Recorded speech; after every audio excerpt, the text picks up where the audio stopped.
We are going to replace 75 pieces of distribution equipment with zero or near zero emissions new equipment across forklifts, tractors, yard tractors within our Modesto operation. We put a deposit down for 100 Tesla units when they first announced, and these will be some of the first 15 units that we put into operation here in Modesto as part of the grant program.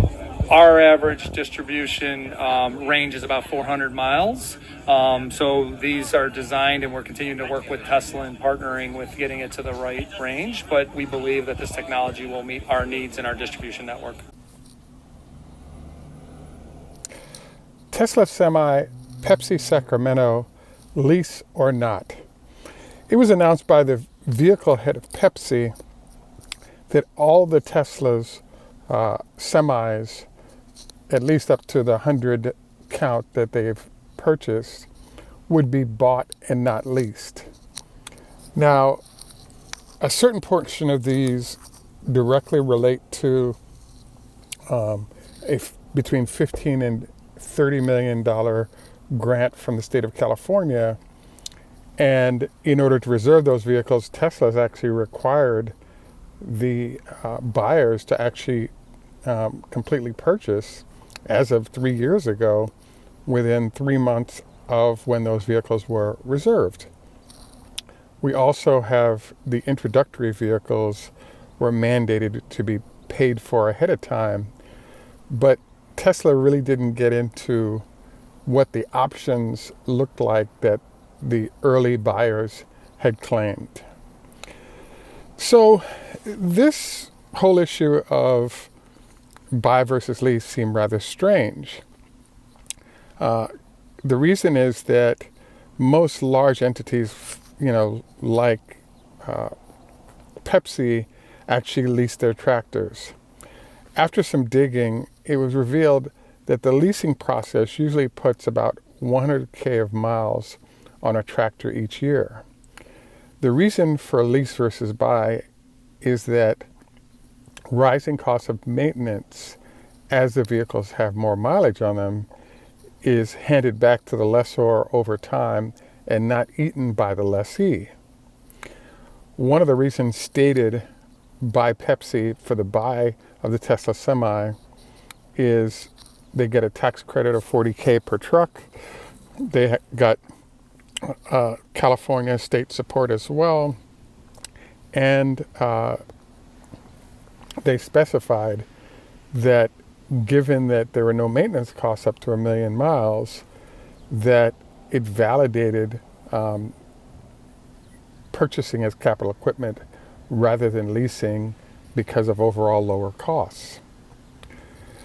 I have to say, it seems strange to use cash to buy a smaller number of vehicles when the footprint could be spread over a large number of vehicles purchased.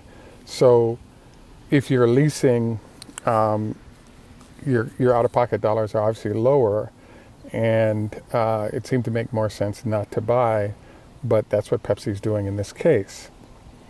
It is interesting to note that the number of moving parts for the Semi allows a complete overhaul of the tractor in 3 to 5 hours versus a few weeks for an ICE Semi. One could expect this vehicle to hit the 2 million mile without too many hours of maintenance or overhaul services. The longevity of the vehicle puts the Semi in the capital equipment space where the vehicle is depreciated versus being expensed if it was leased. For firms the size of Pepsi, all the accounting tricks are available. They could indeed buy trucks and then do a sale leaseback with a predetermined partner. They can therefore optimize all their advantages. To our knowledge, the largest individual order for Tesla is currently a 500 vehicle optioning by a leasing company in partnership with Hitachi. Finally, we take a look for news on the Semi this week at a piece that was made available by Bloomberg. that suggested that there's some skepticism over whether or not the semi actually works. There have been more videos or photos of broken down semis being towed or repaired while away from the factory. The amount of sort of corporate video available on the semi seems to be slim to none.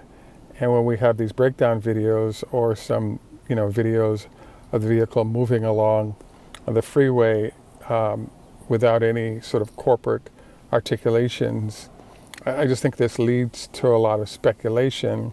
And the speculation is, does the vehicle actually work or not? And perhaps the lack of information suggests that the vehicle is not viable. This brings up the next issue, which is the secrecy process associated with the semi that Tesla has engaged in. Now, as you may recall, Tesla has given away about 75% of the patents without any charge as a way to protect itself from, one, to help foster EVs in general, but also to protect itself from potential large, well-heeled competitors finding ways to sort of snuff out the life of the EV movement that Tesla was trying to do. So we now have a situation where when it comes to the semi, Tesla is doing some things that are proprietary that are not capabilities of competing firms. So we basically end up with a deal now where those competing firms recognize the competitive threat and are therefore trying to innovate their way to be competitive, but their inability to match Tesla's capabilities has resulted in efforts to throw their weight in terms of leveraging relationships with media and others to sort of optimize what's being done, how things work, etc. Final thought from us on where we are with the semi is it's our belief that Tesla is the graduate school of electric vehicles. After mastering small vehicles, one might be ready to go for the big projects like the semi.